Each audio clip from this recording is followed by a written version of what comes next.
Good morning students. आज हम revision करेंगे पाठ 17 का, जिसका नाम है नेताजी सुभाष चंद्र बोस। ये देखो बच्चों, फ़ोटो किसकी है? ये पिक्चर सुभाष चंद्र बोस की, जिन्होंने हमारे भारत देश को आज़ादी दिलाई। और ये हमारे देश का झंडा है, जिसका नाम क्या है? तिरंगा। इसमें 3 रंग होते हैं, इसलिए इसको तिरंगा कहते हैं। ऊपर केसरिया, बीच में सफ़ेद और नीचे हरा।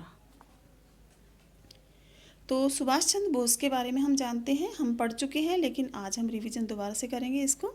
सुभाष चंद्र बोस का जन्म कब हुआ था? 23 जनवरी सन 1897 को। और इनका जन्म कहाँ हुआ था? बंगाल में। बंगाल के एक परगना 24 परगना जिले में हुआ था। इनके पिता का नाम क्या था? जानकीनाथ बोस था, जो कि एक सरकारी वकील थे। सुभाष चंद्र बोस शुरू से ही प्रतिभाशाली थे, यानी बहुत ही इंटेलिजेंट थे पढ़ाई में। और इनकी माँ इनको बचपन में रामायण और महाभारत की कथाएं सुनाती थी। सुभाष चंद्र बोस पढ़ाई में इतने अच्छे थे कि इन्होंने ICS की उपाधि एक परीक्षा पास की थी बहुत ही अच्छे अंकों से। और इनको बहुत ही ऊंचा पद मिलने वाला था सरकारी नौकरी में, लेकिन इन्होंने नौकरी नहीं की और अपने देश से यानी अंग्रेज़ों से लड़े, अपने देश को आज़ादी दिलाई। क्योंकि उस टाइम अंग्रेज़ बहुत हमारे देश के ऊपर अत्याचार कर रहे थे, तो इन्होंने अपना पद स्वीकार नहीं किया। क्योंकि हमारे देश में सरकार किसकी थी उस टाइम? अंग्रेज़ों की। तो बच्चों, ऐसे थे हमारे सुभाष चंद्र बोस, जिन्होंने अपने देश के सम्मान के लिए अपने बहुत बड़ा पद त्याग दिया। और बच्चों, इन्होंने देखो आज़ाद हिंद फौज, एक फ़ौज तैयार की थी। उस टाइम फ़ौज वैसे नहीं थी, तो इन्होंने, क्योंकि अंग्रेज़ों की फ़ौज थी, तो इन्होंने अपने जो भी व्यक्ति थे, अपने आदमी थे जो मेलजोल वाले, उनकी एक फ़ौज तैयार की थी। उसका नाम रखा था आज़ाद हिंद फौज। हिंद का मतलब हमारे हिंद भारत को आज़ाद करने के लिए एक फ़ौज तैयार की। इन्होंने बच्चों अंग्रेज़ों के खिलाफ लड़ाई लड़ी, तो इन्होंने कहा कि तुम मुझे खून दो, मैं तुम्हें आज़ादी दूंगा। नेताजी का नारा था जय हिंद, यानी हिंद का मतलब हमारा भारत देश की जय हो। तो ये एक ऐसे व्यक्ति थे जिन्होंने अंग्रेज़ों से लड़ाई लड़ी और हमारे देश को आज़ाद कराया। तो बच्चों, आप क्वेश्चन आंसर को याद करना। सुभाष चंद्र बोस का जन्म कब हुआ?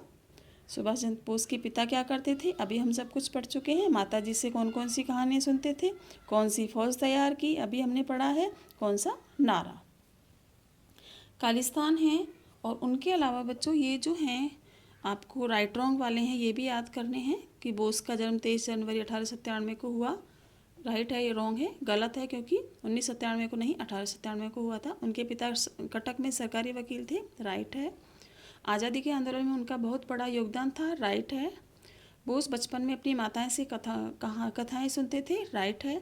ये बच्चे गोले वाले हैं जो मैंने आपको करवा दिए हैं, इनमें मात्रा का ध्यान रखना है, कौन सा शब्द सही है आपको देखना है, और जो सही वाला है उस पर आपको गोला लगाना है। नेक्स्ट आते हैं एकल शब्द पर, यानी अनेक शब्दों के लिए एक शब्द दिया हुआ है। जैसे जो शिकार करता है उसे क्या कहते हैं? शिकारी। जो देश के लिए अपनी जान दे देता है उसे क्या कहते हैं? शहीद। जो हमारे कपड़े धोता है उसे क्या कहते हैं? धोबी। जो हमारे जूते चप्पल जो ठीक करता है उसे हम क्या कहते हैं? मोची। जो हमारे बाल काटता है उसे हम क्या कहते हैं? नाई। जो हमें शिक्षा देता है, हमें पढ़ाता है, उसे क्या कहते हैं? शिक्षक। जिस भूमि पर हम जन्म लेते हैं उसे क्या कहते हैं? जन्मभूमि या फिर मातृभूमि।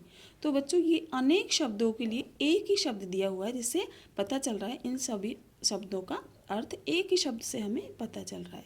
तो ये हैं एकल शब्द, आपको ये भी याद करने हैं।